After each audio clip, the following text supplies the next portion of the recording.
Hello, Vanessa Green here with Oils and Hope, and today I am going to teach you a little bit about doTERRA's pink pepper essential oil. doTERRA's pink pepper essential oil is actually sourced from the berries of the pink pepper trees from Peru in South America and in Kenya, Africa.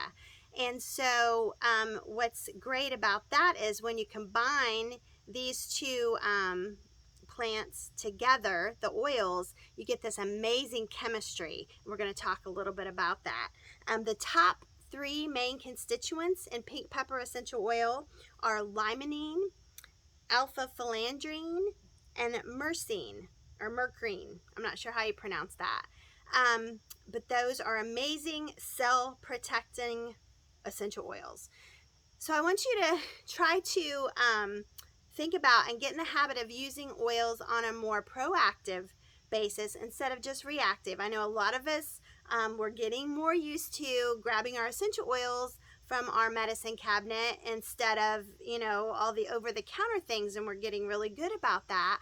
But let's start to think about using essential oils in a proactive way to protect ourselves against lots of things. When you think about pink pepper essential oil, I want three words to come to your mind: eliminating, clarifying, and enlivening.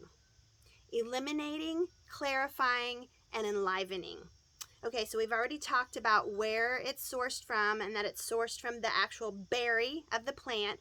And a fun fact is it has to be distilled almost immediately after it's picked. So once they collect the berries, it has to pretty much almost that same day, it has to go to the distiller and it's steam distilled. That way, more of the oil is utilized, and because the longer the berries sit off of the tree, the more they dry up.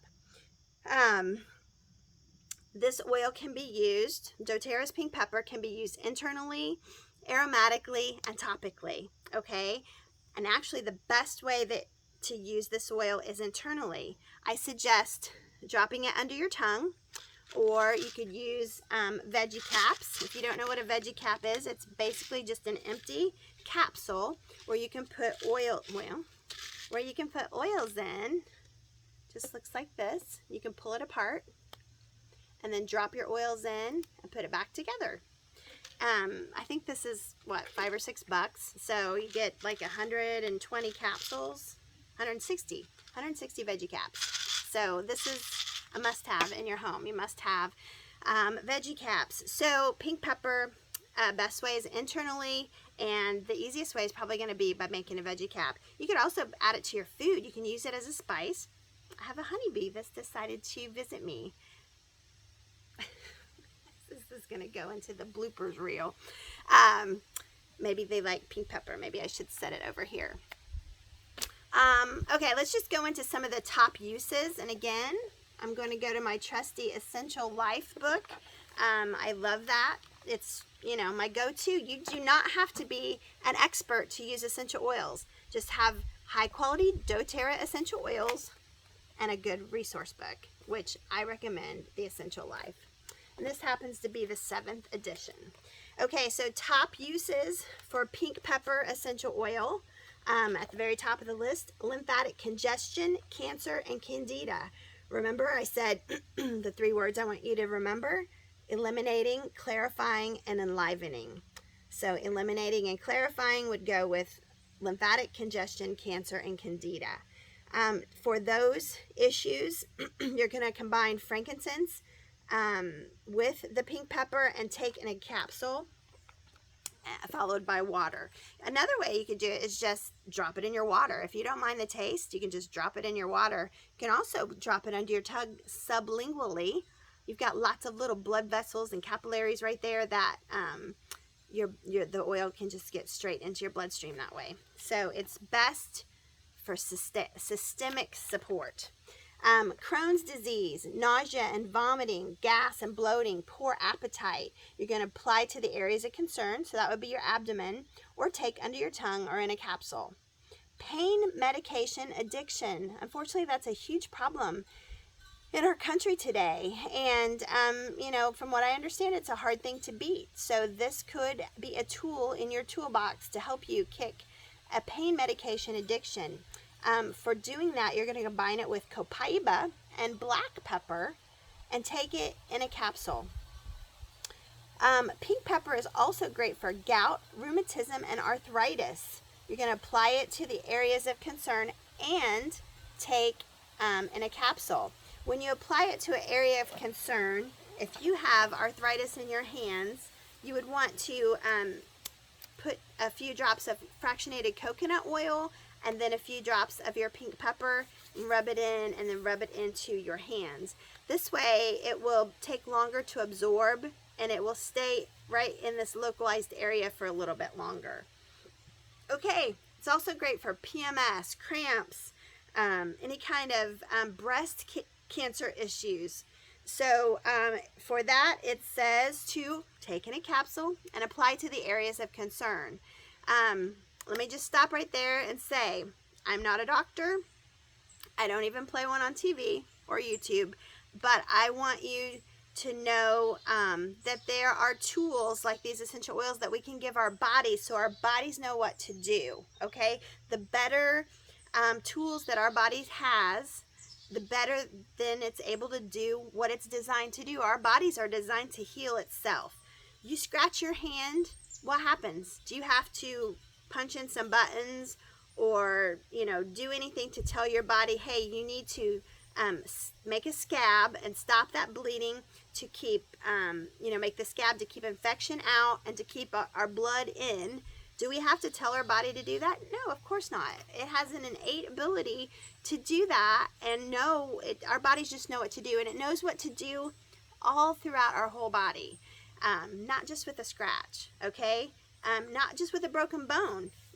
As long as you get it set right, our body will grow the bone back together. It just knows what to do. It also knows what to do with bad, yucky cells that that become mutated or get turned on. Sometimes we have genes that are just sitting there kind of waiting, and if our bodies get too toxic or, just too run down and too sick, then those switches can get turned on and cause bad things. So the essential oils will help to eliminate, when we're using essential oils, then we're not using as many toxins usually, but they also clean off the cell receptor sites and do all kinds of amazing things at the cellular level. So I want you to remember that essential oils work at the cellular level. There's a honeybee that wants to get on camera. Camera hog, get out of here. Anyway, so I just want to say I'm not claiming that the oils are going to cure you, that these oils, are going to do anything except assist your body in doing the best that it can with what it has to work with. And you may just be surprised at what happened, and then also on the proactive stance that I want to encourage more people to do. It's just going to help in a protective manner as well. Okay, we have to still do our part. We still need to try to be eating those healthy foods, nutritious foods. We need to take our supplements. We need to give our body all the tools. Essential oils are just one little part. Okay, we need good sleep, we need good nutrition, we need to exercise and move our bodies. So there's a lot of players that go into this, into keeping our body healthy. But essential oils can be a really nice addition to your toolbox. And our bodies were designed to work in conjunction with plants, weren't they? We have these trees that give us oxygen to breathe. And then we breathe out the carbon dioxide, and guess what trees breathe in? Carbon dioxide. So we're meant to work together. We're meant to eat them. We're meant to have, breathe in the oxygen that they give us, and we're just meant to utilize them in all sorts of ways. And because we don't eat as many plants, especially raw plants, as our ancestors used to, we're not getting those chemical compounds that we need. So essential oils are a nice, easy way to get those compounds that we need into our bodies. Okay, moving on. Respiratory issues, bronchitis, and dairy intolerance. It's interesting that they have grouped that together in this book. Apply to the chest and the back over the lungs, and take under the tongue or diffuse. So that's another way. Depression, anxiety. You're going to mix it with green mandarin, lavender, or Roman chamomile and apply over your heart to help you deal with your depression and anxiety. Infection and fever, or to promote perspiration, you're going to take with some water, just put a drop in water with all the essential oils from doTERRA that are made for internal use, which is the majority of the oils. And how you know it's made for internal use is if it has supplemental facts. If it doesn't have supplemental facts, then it's not made for internal use. But they always say for internal use, dilute 1 drop in 4 fluid ounces of water. So there you go. So let's see here. Okay, muscle tension, cramps, pain. Apply with marjoram to the areas of concern. Fatigue and lack of alertness. Diffuse or inhale from cupped hands, or apply to the chest and the bottoms of the feet. You know what? After I do this, I need to go to the grocery store. Oh, you didn't see what I did, but I just put a drop in my hand. Actually, I think I got about 2 drops. So I'm going to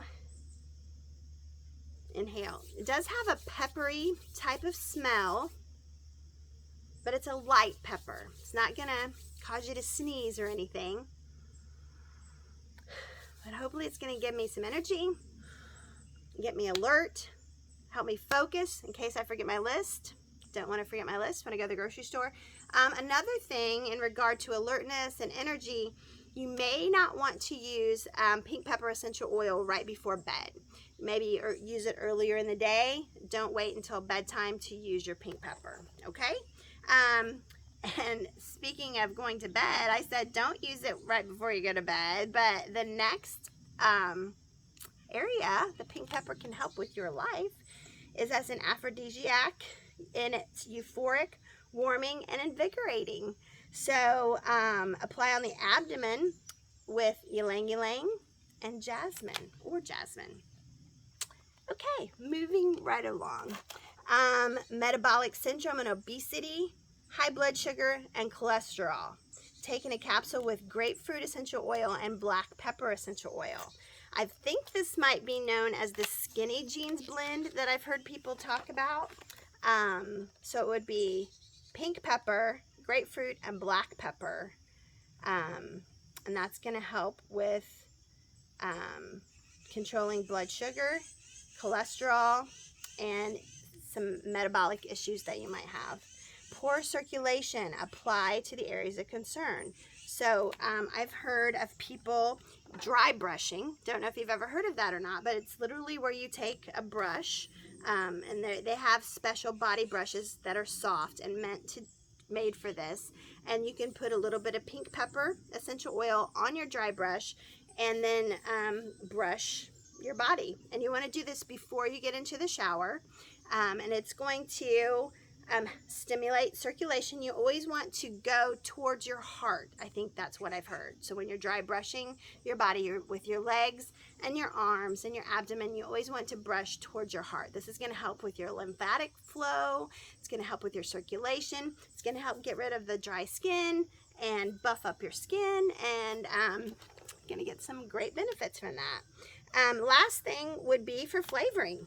Simply use the pink pepper as you would any flavoring in your recipes. My tip with that would be you always want to add your pink pepper at the end, or any essential oil at the end of your recipe. You don't want to cook out the benefits, so to speak. You don't want to boil your essential oils or use high heat, because then that will break down the oils and you won't get as many health benefits from the oils.